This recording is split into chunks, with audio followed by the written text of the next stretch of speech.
Bueno, otra vez juntos, ahora para terminar la epístola a los filipenses, ya estamos en el capítulo 4. Agradezco mucho el que sean muchos o pocos, haya hermanos y hermanas que tenemos este mismo sentir, compartir la palabra de Dios. Lo hago, como veis, como un medio divulgativo, no, no académico, no exegético en cada término y todas estas cosas. Hemos obviado la introducción, el contexto de histórico y todas estas cosas. Lo podéis encontrar en cualquier comentario. Se trata de compartir lo que sentimos los que amamos al Señor y amamos su palabra. Estamos ya entonces en el capítulo 4 de Filipenses, al final de una carta breve y mm, lógicamente los pensamientos que aparecen en el capítulo 4 pues tienen mucho que ver con lo anterior. Recordad que esto de los capítulos y versículos es algo convencional y a veces no siempre divididos de manera sabia, ¿no? Así que por eso tenemos así que, hermanos, vemos un así que o un por tanto, quiere decir que lo enlazamos con lo anterior. ¿Y qué es lo anterior? Pues sigue prevaleciendo el tema clave de esta carta, el tema de la unidad, que arranca ya desde el principio de la carta. No se trata de unidad doctrinal, se da por sentado y se ha hecho un aviso por aquellos que traen otras malas doctrinas, perros, malos obreros, estas cosas tan fuertes que ya hemos visto, para no hacerles caso. No se trata, digo, de unidad doctrinal, se trata de unanimidad, se trata de ser del mismo sentir, tener las mismas metas, no ser obstáculos a la unidad de la Iglesia. ¿Qué herramientas hemos visto? Porque esto suena muy bonito, pero ¿qué herramientas hemos visto? Pues humildad. ¿eh? ¿Recordáis? Haya en vosotros el mismo sentir que hubo en Cristo Jesús. Me llamáis maestro, Señor, y decís muy bien, porque lo soy. Pues el Señor y el Maestro ha hecho esto que acabáis de ver, lavaros los pies. Hacerlo, los unos con los otros. Hemos visto tratar a los demás como superiores, no porque lo sean, ni yo soy superior al otro, ni el otro superior a mí, pero le trato como superior, como importante. Hemos visto también la importancia para esa unanimidad de no buscar cada uno lo suyo propio. Claro que hemos de buscar las cosas de las cuales somos responsables, nuestra familia, nuestro trabajo, nuestros estudios, pero no solo, ¿eh? Y no prioritariamente, no buscar lo suyo propio, sino lo que es de Cristo. Y lo que es de Cristo puede ser incluso lo más cotidiano, pero hacerlo en el Señor. También hemos visto el imitar a los hermanos que obran como el propio Pablo y otros. Ya lo hemos visto, muchos son dignos de imitación. Abramos bien los ojos, abramos bien los ojos porque vamos a encontrar, nos habremos encontrado ya con hermanos y hermanas así, en los que vemos la gracia de Dios operando en ellos. Pablo está preocupado por un hecho puntual en la congregación. Puntual, y al decir puntual no digo insignificante, todo lo contrario, muy importante. Y es que había rivalidad entre dos hermanas, Evodia y Síntique. Y lo va a tratar, pero fijaros, no entra como alguien que juzga una situación. No entra como un juez, no entra como alguien que va a resolver conflictos. Esto lo arreglo yo y hacerlo así, así, así. Les empieza a recordar lo importantes que son para él los hermanos de Filipos. Hermanos amados, deseados, gozo y corona mía, estad así firmes en el Señor. Qué descripción más bonita. Amados, deseados, gozo y corona mía.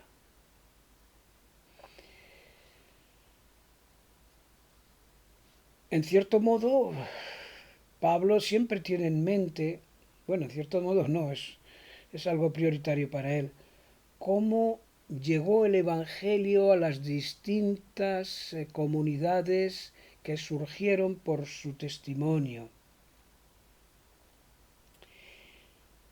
Está escribiendo, hemos dicho, desde sus prisiones, prisionero, pero recuerda cómo llegó el Evangelio a Filipos, cómo creyeron en el Señor, cómo Pablo vio vidas transformadas por el Espíritu Santo. Podía dar un salto y decir, antes no lo eran, ahora son mis hermanos, son los que juntamente conmigo comparten la vida en Cristo. Y los describe, lo hemos leído, gozo y corona mía. Gozo. Los esfuerzos de Pablo, la contestación de Dios a sus oraciones por la salvación de ellos, sus desvelos en enseñarles, todo eso ha tenido éxito. Es como un agricultor, ¿verdad?, que dice, la cosecha ya ha llegado, y se pone muy contento. Pero no solo habla de gozo, dice corona, corona mía. En el Nuevo Testamento, para la palabra que traducimos como corona, pues pueden ser dos palabras, dos términos. Uno que tenía que ver con diadema, no es el caso aquí, y otro que es la palabra estéfanos. De ahí viene Esteban. Así que si conocéis algún Esteban, quiere decir corona. Y esta corona es la que se ponía a los atletas que ganaban.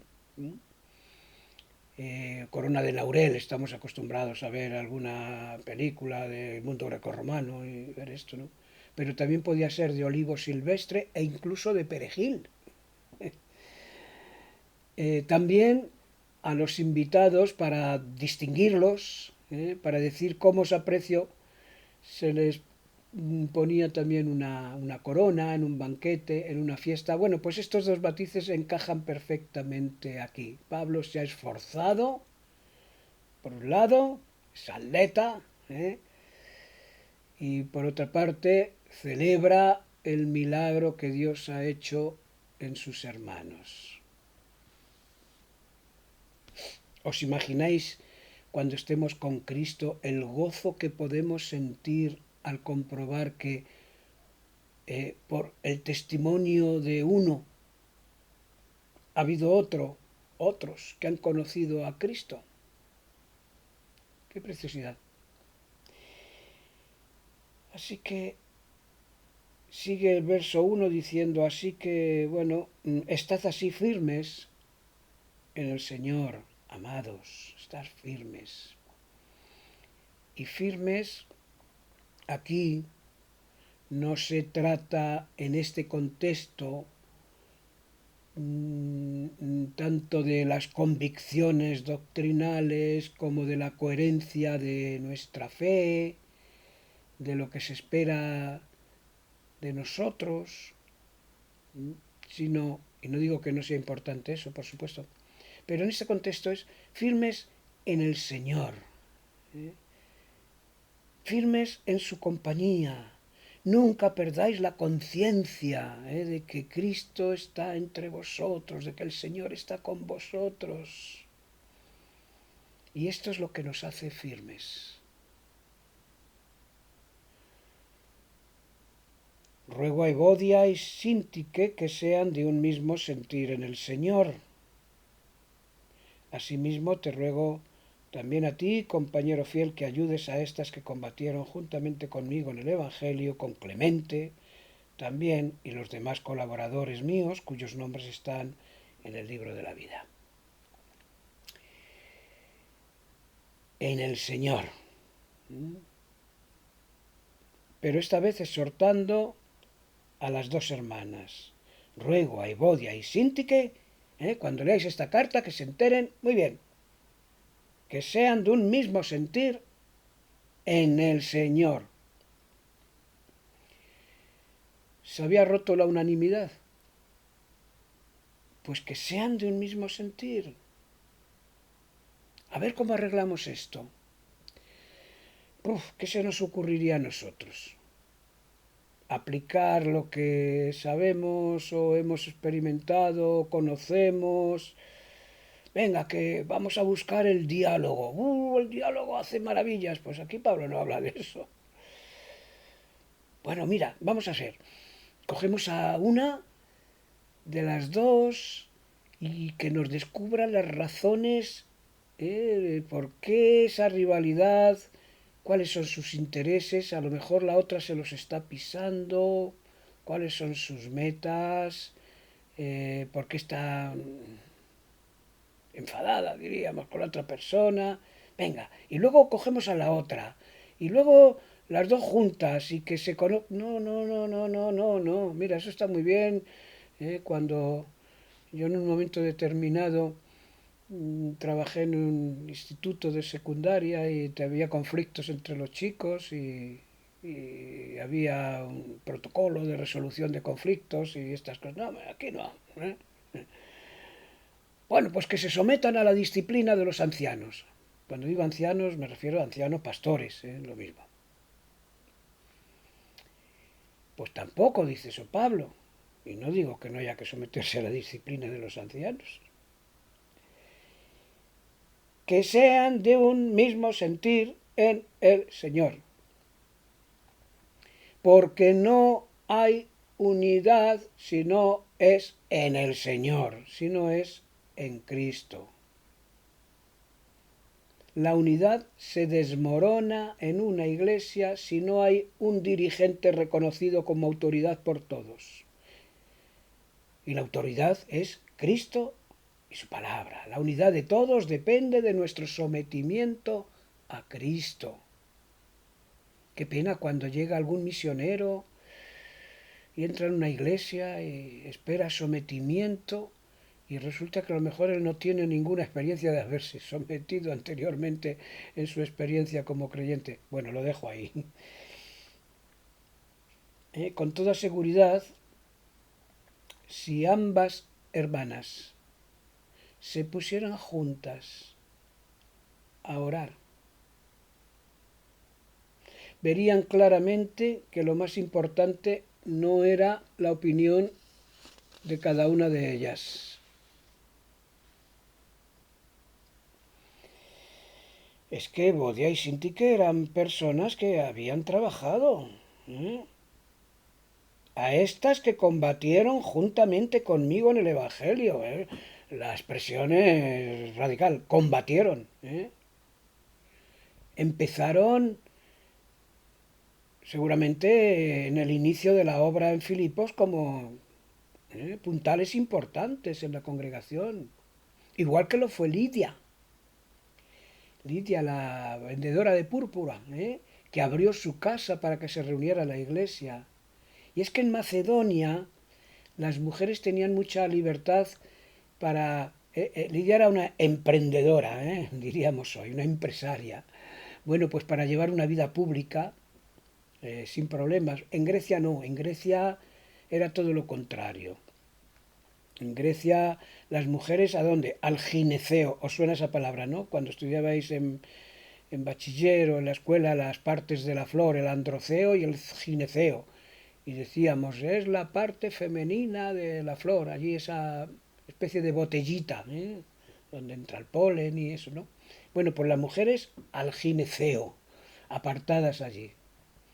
No, en Macedonia se respiraba otro ambiente social en cuanto a las mujeres y la importancia, ¿verdad?, de la armonía de las mujeres, en este caso de estas dos, era de vital importancia. Eran hermanas que serían reconocidas con cierta autoridad espiritual. No estoy diciendo que fueran pastoras, ancianas, no estoy diciendo eso, pero habría un reconocimiento. Estas hermanas han servido mucho, han sido puntales, nos han ayudado, han edificado mucho la iglesia, han trabajado con Pablo y lo han pasado mal. Así que Pablo lo que hace es remover a la iglesia para que no haya una división. Una iglesia en la que haya peleas, me atrevo a decir que no es una iglesia, porque ha cerrado las puertas a Cristo. Y le encomienda dice,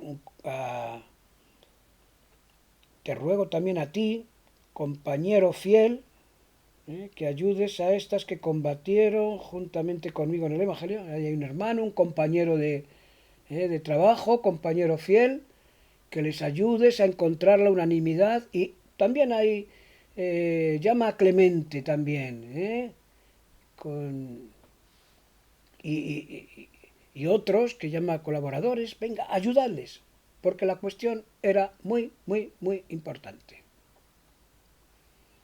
Y lo es para nosotros en nuestros días. Y quizá los que ya llevamos muchos años en el Evangelio hemos visto demasiados casos de divisiones de iglesias, por mujeres, por hombres, por proyectos, por familias. Y luego tendemos, la cosa es muy gorda, se divide la iglesia y luego se va dulcificando como si no hubiera pasado nada. ¿Vale? A lo mejor pasa una generación y dicen aquellos jóvenes, bueno, ¿y por qué nosotros no vamos a tener nuestra relación normal como hermanos en Cristo, creyentes? Ah, mira, ya pasó aquello, ya pasaron unos años. No, no, no, no, por favor. Lo que ha pasado, lo que ha pasado es muy gordo. Yo os voy a dar unos textos que lo que quiero que veáis es la importancia que da el Nuevo Testamento, diríamos la gravedad del pecado, de lo que es el pecado de dividir una iglesia. Digo los textos despacito. En Romanos 16, 17 dice, mas os ruego, hermanos, que os fijéis en los que causan divisiones y tropiezos, en este caso, en contra de la doctrina que vosotros habéis aprendido y que os apartéis de ellos. En este caso es por causa de la doctrina. Pero cuidado con los que causan divisiones y tropiezos. Pero en Primera de Corintios, en el capítulo 1 y verso 10, dice, os ruego, hermanos, por el nombre de nuestro Señor Jesucristo, que habléis todos una misma cosa, y que no haya entre vosotros divisiones, sino que estéis perfectamente unidos en una misma mente y en un mismo parecer. Aquí no es un problema doctrinal. Aquí es muy parecido a lo que está apuntando en Filipos. Que estéis unidos en una misma mente y en un mismo parecer. Que combatáis unánimes por el Evangelio. Y un poco más adelante, la misma epístola, en el 11:18 de Primera de Corintios, dice, pues en primer lugar, cuando os reunís como iglesia, oigo que hay entre vosotros divisiones, y en parte lo creo. En la segunda carta a los Corintios dice, pues me temo que cuando llegue no os halle tales como quiero, y yo sea hallado de vosotros cual no queréis, que haya entre vosotros contiendas, envidias, iras, divisiones, maledicencias, murmuraciones, soberbias, desórdenes. Y estaban tan panchos, tan tranquilos, y hasta presumirían de sus dones allí en Corinto. ¡Wow! Y a Tito le dice de una manera muy solemne, al hombre que causes divisiones después de una y otra amonestación, deséchalo. Bueno, hombre o supongo mujer también. Esto está en Tito 3:10. Así que, ¿cómo ayudar? Pablo no da la receta. ¿eh? Cuando hay conflictos en el mundo, en una institución humana, hay recetas, hay protocolos. Yo os estaba comentando protocolos que seguíamos en el instituto. Luego esos protocolos funcionan o no. A veces la diplomacia entre países en conflicto. Pero en el reino de Dios no hay recetas, hay grandes principios. Principios que son aplicables a cualquier situación. Y si esa receta no se tiene en cuenta, nos encontramos en un callejón sin salida. No hay solución. Quiero que leamos muy despacito, si tenéis vuestras Biblias delante mejor, y si no lo escucháis, lo que dice Pablo en Colosenses 3, versos 12 al 17. Vestíos pues como escogidos de Dios, santos y amados. Vamos a ver en qué consiste esa vestimenta, ese vestido. De entrañable misericordia, de benignidad, de humildad, de mansedumbre, de paciencia, soportándoos unos a otros. Uy, esto que poco nos gusta. Soportar quiere decir hacer fuerza. Y, bueno, un ratito vale, pero soportándoos unos a otros. Y perdonándoos unos a otros si alguno tuviere queja contra otro. De la manera que Cristo os perdonó, así también hacedlo vosotros. De la manera que Cristo os perdonó, así también hacedlo vosotros. Y sobre todas estas cosas vestíos de amor, que es el vínculo perfecto.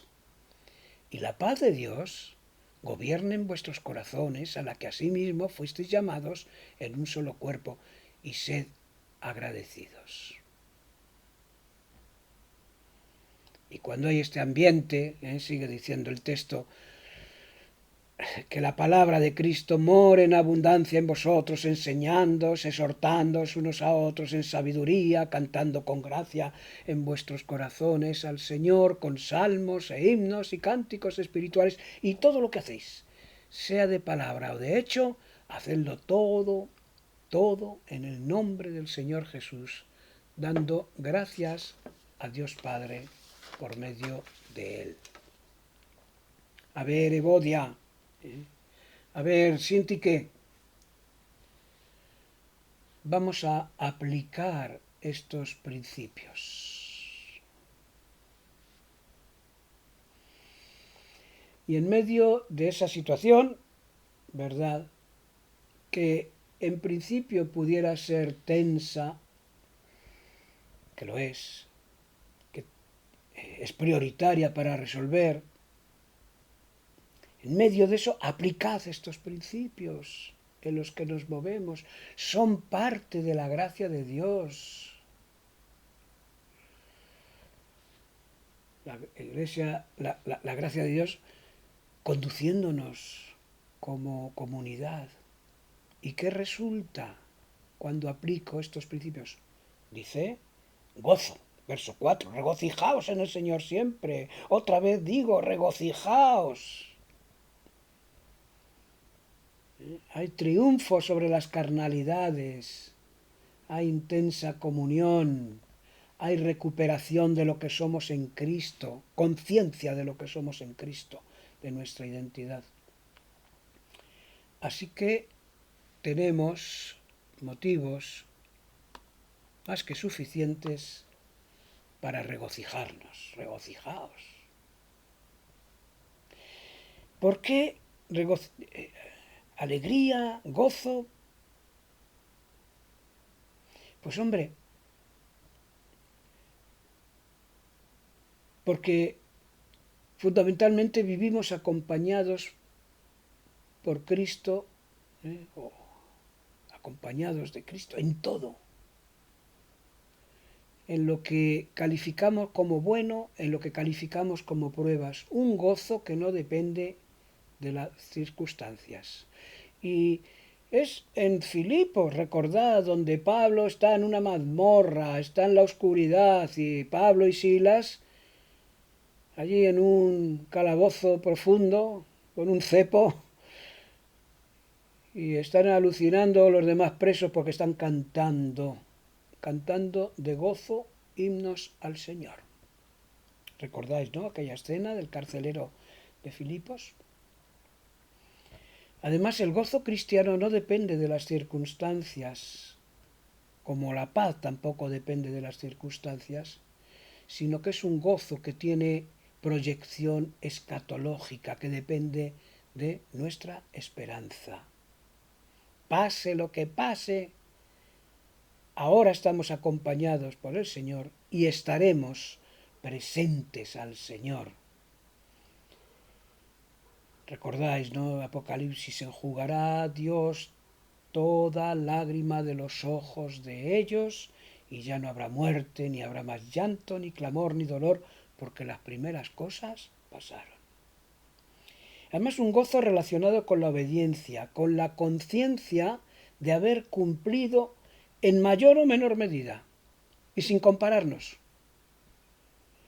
haber cumplido con el trabajo que el Señor nos ha encomendado a cada uno. Y los filipenses eran conscientes del testimonio de cómo había sido formada aquella iglesia en medio de una generación maligna y perversa. Bueno, el mismo Señor nos dice en Hebreos que por el gozo puesto delante de él, sufrió lo oprobio, menospreció lo oprobio, sufrió la cruz. Por el gozo. ¿Qué gozo? El gozo de hacer la voluntad de Dios. Y del gozo, pues no puede salir el carácter de aquel creyente que parece que está siempre enfadado con el mundo. Por eso dice: vuestra gentileza sea conocida de todos los hombres. El Señor está cerca.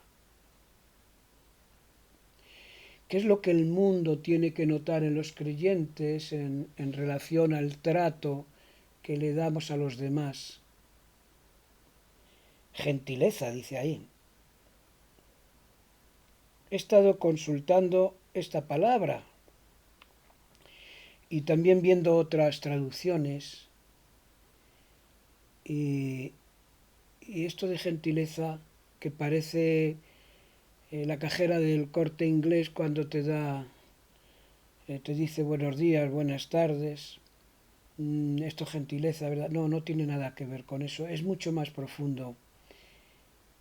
Tiene que ver generosidad, con indulgencia, con condescendencia, con mansedumbre, con magnanimidad, con bondad. Dice Hendriksen, que es un autor que examina bien las palabras del Nuevo Testamento, dice: no hay palabra en castellano que resuma la expresión, la expresiva riqueza del vocablo griego. Se quedan cortas nuestras palabras.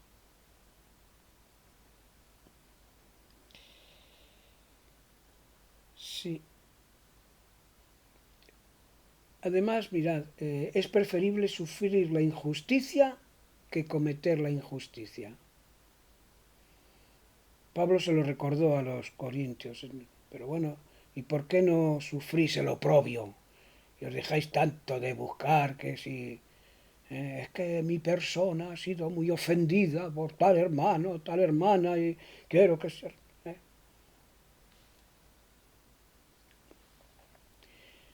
Comprensión cariñosa, voluntad dispuesta a ceder. Claro, siempre que no se viole un principio de manera injusta, de manera fragante, bueno, ya habría que intervenir, ¿verdad? Los líderes en la iglesia, pero el Señor está cerca, así que aguantad, ¿eh? Es un soplo de tiempo. ¿Eh? Y en los versos 6 y 7 encontramos un texto que creo que mucha gente, muchos hermanos, a lo mejor vosotros también lo tenéis como preferido. Por nada estéis afanosos, sino sean conocidas vuestras peticiones delante de Dios en toda oración y ruego con acción de gracias, y la paz de Dios, que sobrepasa todo entendimiento, guardará vuestros corazones y vuestros pensamientos en Cristo Jesús. Por nada estéis afanosos. Es que no tenían motivo para preocuparse los filipenses. Hombre, la vida a veces se pone cuesta arriba, tiene afanes, el ser cristiano también en aquel momento histórico o en el que tú puedas estar pasando, si te avergüenzan en tu trabajo. Aquí lo que está Pablo diciendo, de lo que nos está hablando, es de la naturaleza de la oración ligada a este no estéis afanosos por nada. Porque sigue diciendo que sean conocidas vuestras peticiones delante de Dios en toda oración y ruego con acción de gracias. Así que nos está hablando de esto. Está ligando esa paz, ese no estar afanado con la oración. Llevar todo a Dios. Las grandes cosas y las pequeñas cosas.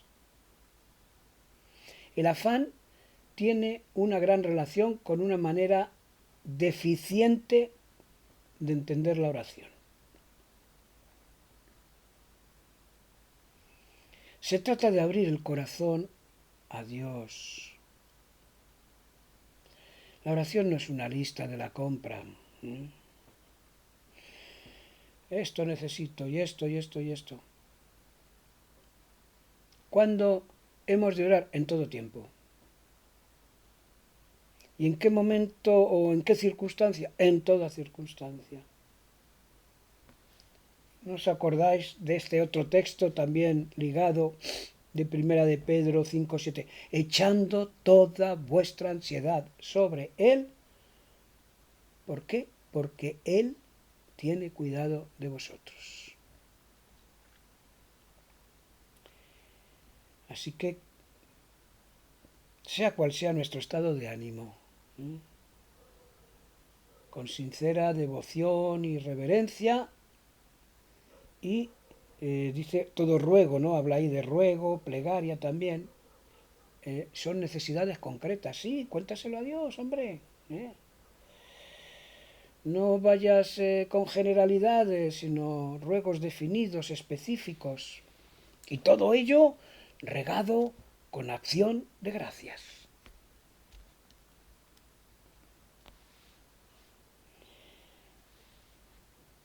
Así que todo ello.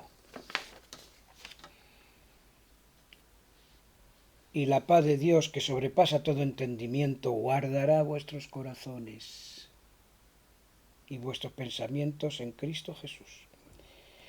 Como si fuera un centinela, la paz de Dios, que nos advierte. Si no la tienes, algo pasa. Es un semáforo, en cierto modo. Y aquí se juntaría lo racional y lo emocional y todo ello. Cuidado. ¿Estás de verdad abriendo tu corazón al Señor? Si de verdad lo haces, verdaderamente vas a experimentar su paz. Así que la oración nos trae paz, que actúa sobre nuestras emociones, sobre nuestros pensamientos, es lo que quiero decir. Y en los versos 8 y 9, por lo demás, hermanos, todo lo que es verdadero, esto un psicólogo lo afirmará como algo básico en su profesión. ahora lo digo porque, ¿no? Todo lo que es verdadero, todo lo honesto, todo lo justo, todo lo puro, todo lo amable, todo lo que es de buen nombre, si hay virtud alguna, si hay algo digno de alabanza, en esto pensad. Lo que aprendisteis y recibisteis y oísteis y visteis en mí, esto haced, y el Dios de paz estará con vosotros. Pensad y hacer. Vamos a pararnos en esto, pensad. ¿Tenemos el peligro de que nuestro pensamiento entre en cosas que no deben? Por supuesto, por supuesto. Y dice, guárdate de las cosas que no deben entrar, que es peligroso. Ocúpate de los pensamientos que sí deben entrar. Vamos a ver. Estás hablando demasiado de los conflictos de la iglesia, de tal hermano, de tal hermana, de lo que ha hecho, de lo que sé, que si estás de acuerdo con lo que dice el consejo de ancianos, el pastor, y te estás llenando la cabeza de historias de esas. Bueno, pues yo te pido, dice Pablo, que seguramente, mirad, conoces lo que es lo verdadero, ¿verdad? Sí, dice todo, todo lo que es verdadero y todo lo que es honesto y todo lo que es justo y todo lo que es puro y todo lo que es amable en el sentido de todo lo que es digno de ser amado, todo lo que entiendes como bueno. Oye, ¿ves cosas de estas en tu alrededor?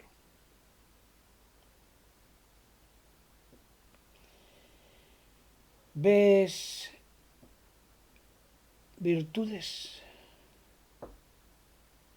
cosas dignas de alabanza,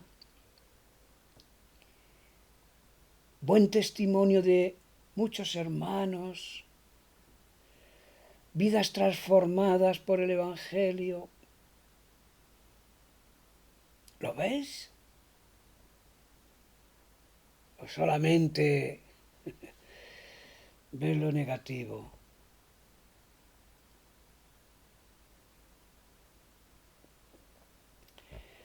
Pues, ¿qué influencia tienen en nosotros los malos pensamientos? Entendiendo por malos pensamientos aquí lo contrario a lo que Pablo nos está diciendo, ¿eh? Todo lo que es verdadero, lo honesto, lo puro, lo amable, lo justo, lo que es de buen nombre, ¿eh? Lo que entra en nuestra cabeza, lo que dejamos que entre, nos influye tanto en nuestras emociones como en nuestro actuar. A los chicos en el instituto, cuando alguno tenía un cierto complejo, un problema de autoestima en el sentido de, uy, yo no voy a ser capaz de superar esto, de entender, qué sé, las ecuaciones matemáticas, de entender aquello. Y yo les decía, como lo entendían muy bien, ¿sabéis lo que es un virus en el ordenador, verdad? Que no es un bichito, no. Es un programa que le dice al ordenador que vaya por tal camino, que haga esto, que haga lo otro. Digo, a veces nuestra cabeza funciona así. Metemos programas inadecuados. Y al meter programas inadecuados, luego actuamos también de manera inadecuada y sentimos de manera inadecuada, ¿eh?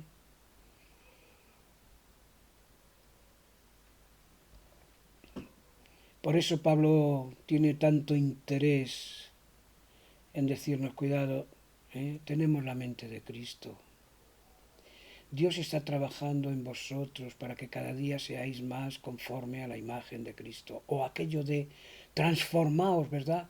A que conocéis ese texto, Romanos 12, transformaos, ¿cómo? Por medio de la renovación de vuestro entendimiento. Dejad que el Espíritu Santo, tomando la palabra, que es Cristo mismo, entre ahí en vuestras vidas, en vuestro pensamiento, tirad lo viejo, las ideas viejas y los pensamientos dañinos y meted si hay alguna virtud, si hay algo puro, en esto pensad.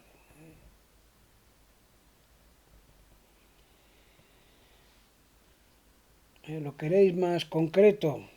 Pues lo que aprendisteis y recibisteis y oísteis y visteis en mí. ¿Lo visteis? Sí. ¿Lo aprendisteis? ¿Lo recibisteis? ¿Lo oísteis? Pues haced esto.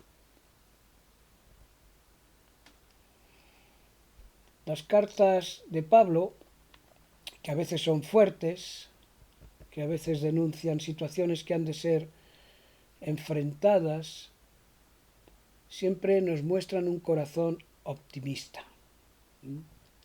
Estamos creciendo en Cristo. Hay cosas del pasado que las tienes ahí grabadas, de tal o cual hermano. Oye, a lo mejor, si yo he crecido en Cristo,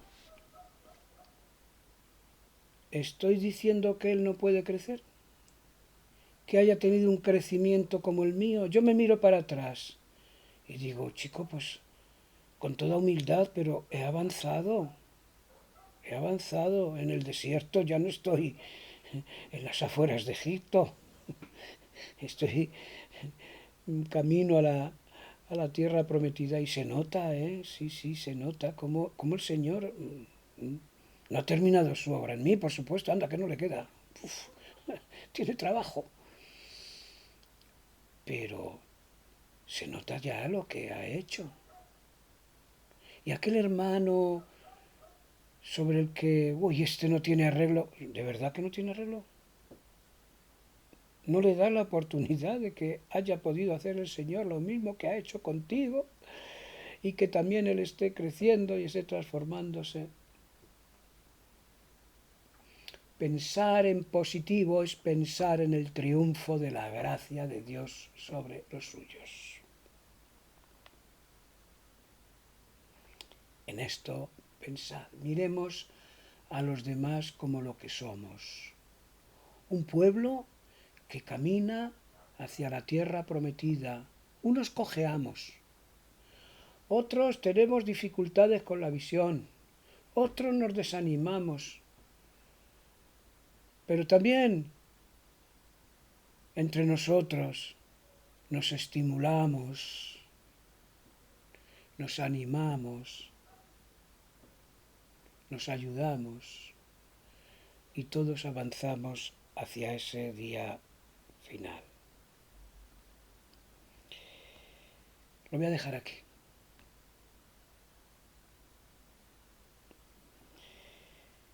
Pablo termina diciendo en esta carta, agradeciendo, porque es muy agradecido, que han tenido cuidado de él. Se supone que es cuidado material. Si unos no sujetan la cuerda, otros no pueden bajar al pozo. Pero Pablo dice, bueno, no estoy pedigüeñando. He aprendido a contentarme, dice en el verso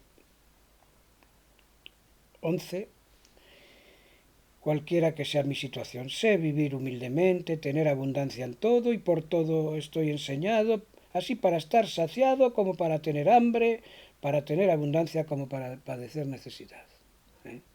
Ese cuadro de los pastores ricos y no quisiera que se me pasara por alto ese texto tan mal aplicado en muchas ocasiones. Es en este contexto donde Pablo a veces tiene escasez, donde a veces no, tiene abundancia. Puede estar saciado, lo acabamos de leer, como tener hambre.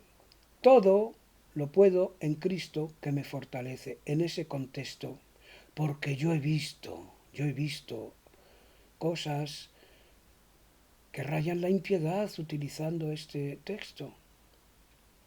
Hermanos, por fe, por fe, delante del Señor, voy a hacer esto y lo otro, y se me ha abierto aquella oportunidad de puerta, y tal, pero todo lo puedo en Cristo que me fortalece. Cuidado, cuidado, que a veces rayan el tentar al Señor.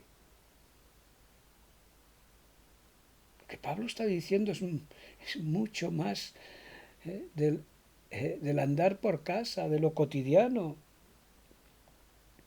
Y es en este contexto. Pues muchas gracias, hermanos, ¿eh? Porque os ocupáis de mí, porque me habéis compartido para mis necesidades. Y, y dice que no lo olvida. De hecho, dice que cuando partí de Macedonia, ninguna iglesia participó conmigo en razón de dar y recibir, sino vosotros solos. No olvida esto. He leído en el verso 15. Pues a Tesalónica me enviasteis una y otra vez para mis necesidades. Que yo no busco dádivas, lo que busco es fruto que abunde en vuestra cuenta. Y es verdad, porque en realidad el beneficiado es el que da cuando ve una necesidad de otro hermano. No estoy hablando de la teología de la prosperidad. ¡Hala! Cuanto más deis, más os va a dar el Señor, y como el que juega a la bolsa. No, no, no, no. Lo que está diciendo es que en ese sentido, ¿verdad? Pues Dios nos da la oportunidad de hacernos tesoros en los cielos, de compartir con el que tiene necesidad. Y Pablo está viendo estas dos cosas. Primero, su propia necesidad ha sido satisfecha por estos hermanos, pero por otra parte, ellos, los dadores, también tienen, dice que abunda, fruto que abunda en su cuenta. Un día en el reino de los cielos lo van a encontrar allí. Y Epafrodito vuelve a salir aquí, es el que les lleva la ofrenda. Dice que esa ofrenda la llama olor fragante, sacrificio acepto, agradable a Dios, y que Dios suplirá todo lo que os falta conforme a sus riquezas en gloria en Cristo Jesús. Termina con un saludo, no solo suyo, sino valora a los que están con él, su equipo, o, bueno, su equipo está escribiendo desde una prisión, los hermanos que les rodean, tenía libertad para hacerlo. Todos los santos, otra vez se repite, os saludan, y especialmente los de la casa del César, soldados que seguramente habían estado allí guardándole y se habían convertido a Cristo. Así entró el Evangelio en la casa del César. La gracia de nuestro Señor Jesucristo sea con todos vosotros. Y os lo digo a vosotros también, y me lo digo a mí mismo, que la gracia de nuestro Señor Jesucristo sea con todos nosotros. Que Dios os bendiga.